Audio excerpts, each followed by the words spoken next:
Endings and beginnings often happen in the same breath.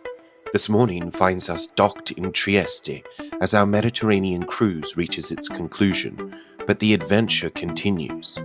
Today marks the transition from one chapter to another, from the structured comfort of Majestic Princess to the beautiful chaos of Venice.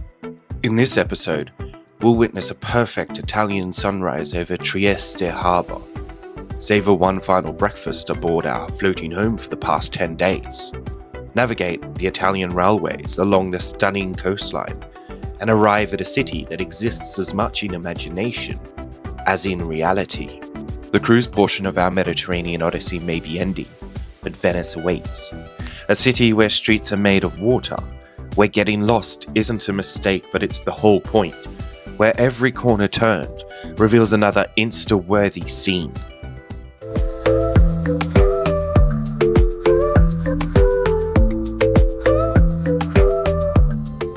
Dawn breaks over Trieste with the kind of perfection that makes early rising worthwhile. From our balcony, the harbour stretches out in morning stillness broken only by a lone rower cutting through water that mirrors the sky. Across the bay, Trieste sprawls against the hillside, the rising sun creating a backdrop that no filter could improve.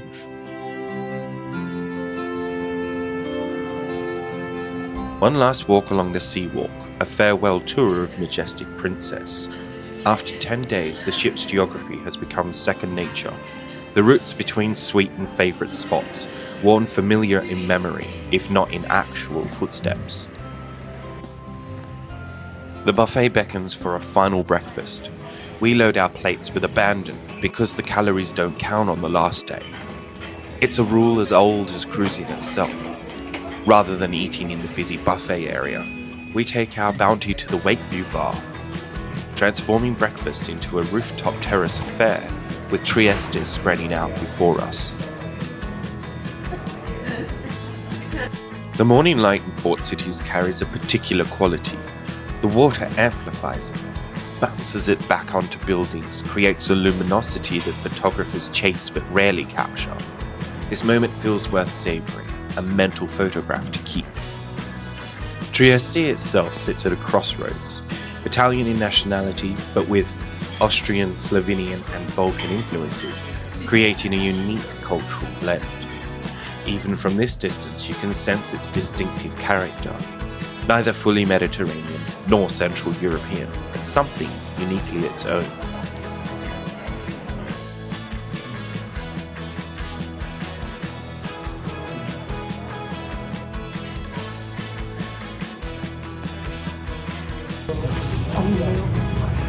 Oh no. How do you feel? I don't know.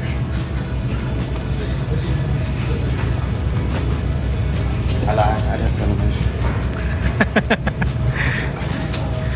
All good things reach their conclusion. Our time aboard Majestic Princess, our floating home for the past 10 days, has come to an end. A melancholy sinks in as we prepare to leave. That peculiar sadness that accompanies the end of any good journey. Yet alongside the melancholy, excitement builds. Our Mediterranean Odyssey continues. Venice awaits, a city that has existed in my imagination for decades. The journey transforms, rather than ends, shifts from one mode to another.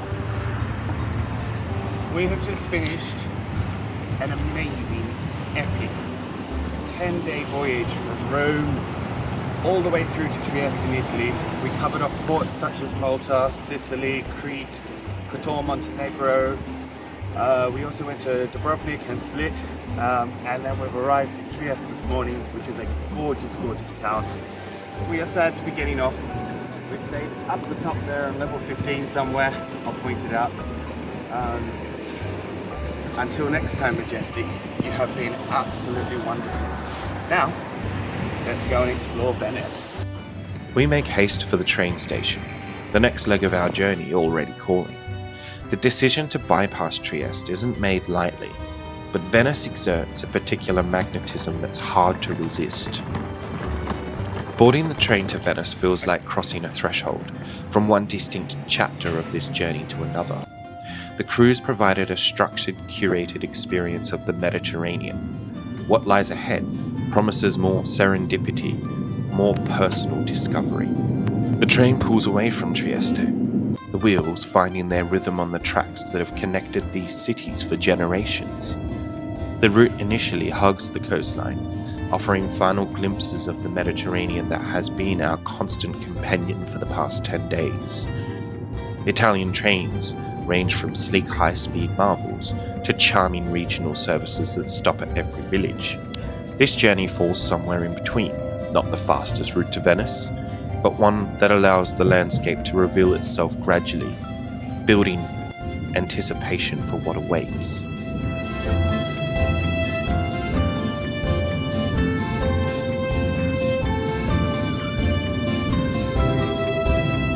As we climb higher out of Trieste, the sea fades from view, replaced by the Italian countryside in all its cinematic glory. The landscape transforms, urban sprawl giving way to rolling hills dotted with cypress trees, vineyards arranged in perfect rows, small villages clustered around church steeples.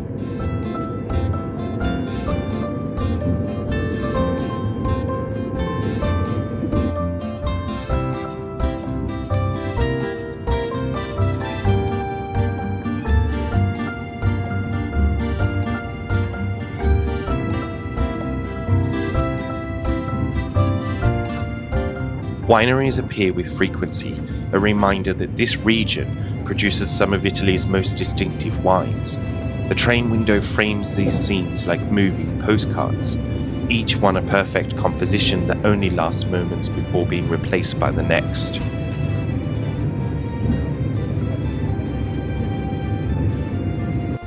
The rhythm of train travel creates a meditative state.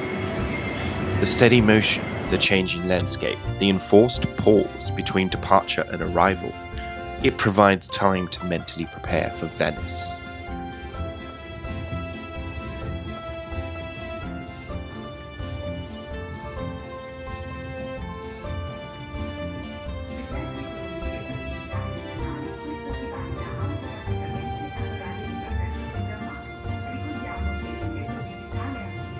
The approach to Venice builds anticipation masterfully. It first hints at the lagoon appearing, and then that magical moment where the train seems to float across the water on the causeway connecting Venice to the mainland.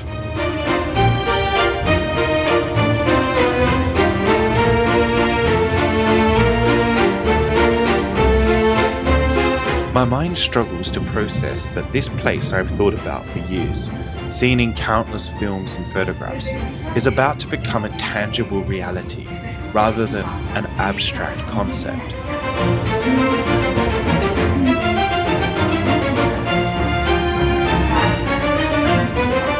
Stepping out of Santa Lucia station delivers that rare travel moment where reality exceeds expectation. The Grand Canal stretches out before me, under a perfect blue sky, the domed church of San Simone Piccolo on the opposite bank, and the unmistakable sense of having arrived somewhere genuinely unique. Venice announces itself without subtlety. No gradual introduction, no easing in, but an immediate sensory immersion. The absence of vehicles creates a soundscape found nowhere else. Footsteps on stone, conversations echoing off water, and the distinctive calls of gondolas navigating tight turns. The station deposits you directly into the Venice of your imagination. No taxi ride from a distant port, no shuttle bus from an airport, an immediate, undiluted plunge into Venetian life. Finding our accommodation becomes the first Venetian challenge, an adventure involving tourist-filled streets, a couple of bridges, and a gradual realization that Venetian addresses follow their own logic. Words falter when attempting to describe how every corner turned in Venice presents a feast for the eyes. The city operates as a full sensory experience. The visual impact of buildings that seem to float on water, the sound of footsteps echoing on ancient stones, the smell of the lagoon mingling with the coffee and pastries, and the taste of salt in the air. Hunger makes itself known after the morning travels. I make haste for Vino Vero, one of Venice's wine and cicchetti bars, where small plates and good wine offer the perfect introduction to Venetian food culture. The ritual is simple but specific. Order a glass of wine, point to whatever cicchetti look good, pay a surprisingly reasonable amount, and enjoy while watching the parade of life pass by. It's dining as a social activity rather than a formal affair, a reminder that some of the best food experiences happen without a reservation or a tablecloth. Venice rewards the aimless wanderer in ways that few other cities can match. Each bridge crossed offers a new perspective, and each turn reveals another campo where local life unfolds. Each dead end forces a recalibration that often leads to unexpected discoveries. The romance of Venice meets practical reality when you're dragging a cruise-sized suitcase over bridge after bridge. The city was designed long before wheeled luggage existed, and it shows no interest in accommodating modern travel conveniences.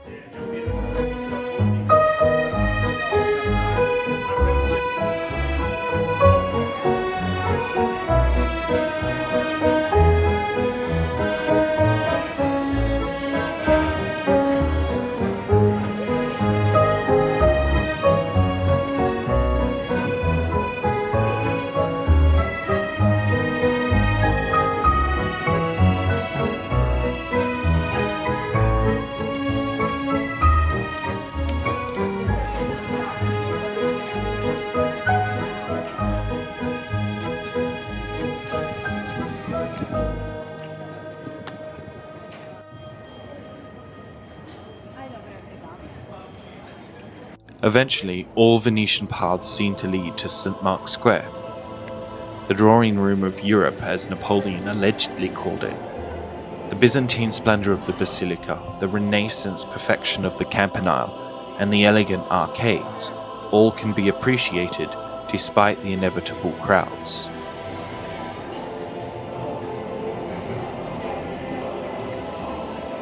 This is the Venice of postcards and paintings, the one that exists in collective imagination. It's undeniably touristy, yes, but it's also undeniably essential and authentic. The challenge is to see it clearly through the layers of expectation and reproduction that have accumulated over the centuries of visitors trying to capture and convey its particular magic.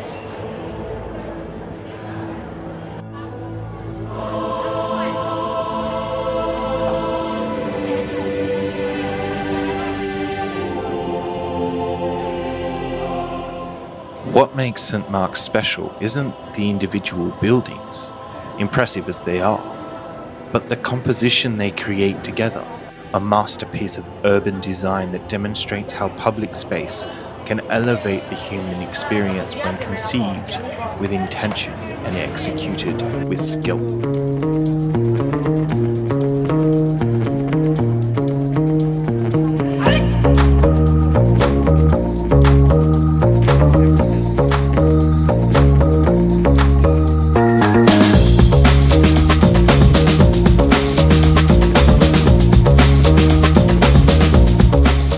The afternoon heat makes gelato not a luxury, but a necessity. Venice hosts numerous gelaterias. However, we stumbled across one that had a huge line, and when I looked in the window, I could see it was made traditionally. So we decided to jump in the queue. I'm too far away. And I'm gonna have the base as the caramel salato, caramel, and the crema venezia.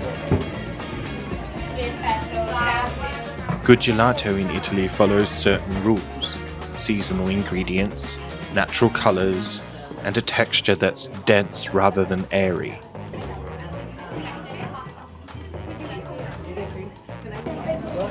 And Mark and me stumbled across this original gelato place from 1985. It's old as me. Apparently it's quite the place. It's called Ep.10 Gelato. Been around since 1985. It's old as me. and it's meant to be amazing. So we'll give it a whirl and see what happens. There is a big queue, so apparently it is social media worthy. More time. Delicious. Oh, that is good. Thank you.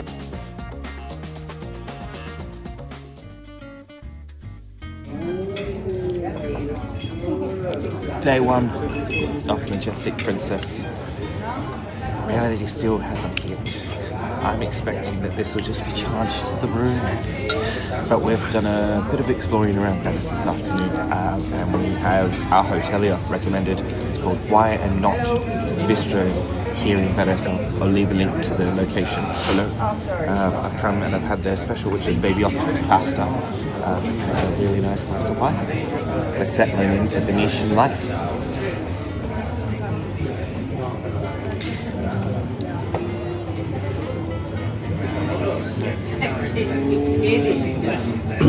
And you're not supposed to drink water. And we've been told by Mark and our waiter, who's very friendly, that Venetians don't drink water, only wine. And I am okay with this. Speaking of, water. Vino is life. Next time on our Mediterranean Odyssey, I dive deep into the floating labyrinth of Venice. We'll discover why this impossible city continues to captivate travellers centuries after its glory days. Lemar and me will navigate beyond the tourist crowds and find the authentic Venetian experiences. Hidden bakeries serving the perfect cicchetti, workshops where traditional crafts survive, and neighbourhoods where real Venetians live. The adventure continues in Venice, where the best way to experience this city isn't by following a map, but by throwing it entirely away.